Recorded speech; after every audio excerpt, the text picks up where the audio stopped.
My name is Alan Robinson with R&W Motorcoach. I'm based out of Stone Mountain, Georgia, one of Atlanta's small but premier charter bus companies.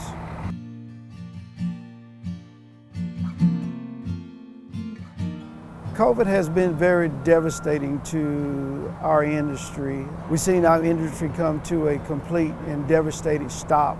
Many of our companies pretty much having to just close the doors because COVID brought us to a screeching halt. We only have one product, and that is transporting people from place to place. Many of the convention centers closed down.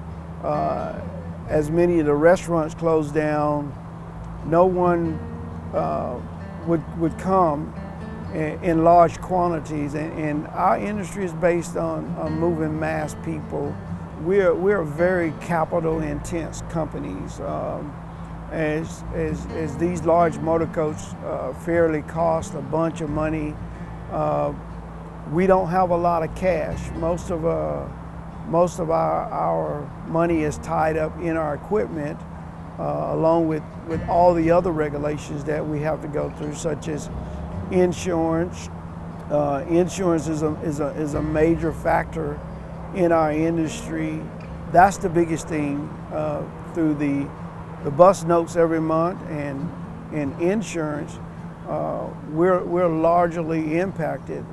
When you sitting at home for 18 months and with no way to feed your family, you have to get out and find some source of income. And due to the fact that we've been down so long, many of the drivers have had to go out and find other source of income, which many have left this industry to other forms of manufacturing, truck driving, warehouse jobs. So, every day we're losing drivers, seasonal drivers, drivers who's been in this industry 10, 15, 20 years have decided that, I can't do this anymore because I can't feed my family. Let's put it this way, we started out at about 100,000 drivers, and I say we have lost at least 60% of those drivers. And if we don't get any funding, we stand to lose even more drivers because, as I say,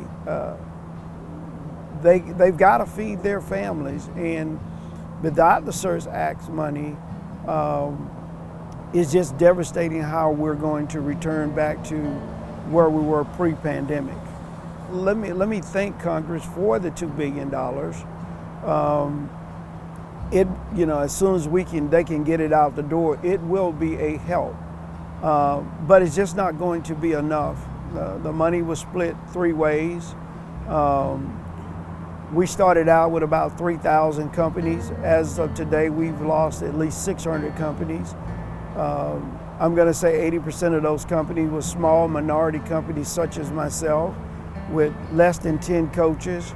Most of them was less than 10 employees, and without some additional help, it's just going to be very, very hard for us to come back because we need money, and we need money fast. As we see the pandemic start to subside, people are getting antsy, ready to travel, ready to go. We are the transportation. We're the private side of it. We're the ones who can take those school kids to DC to see how our government works. We're the ones who can take mom and her friends on tours across the country that they may be able to see this country. We're the ones, like I say, we're the green transportation. We're the ones who going to be able to take these large conventions and move mass groups of people from the airport to the hotels, to their meetings. And without that funding, we're just not going to be able to do it.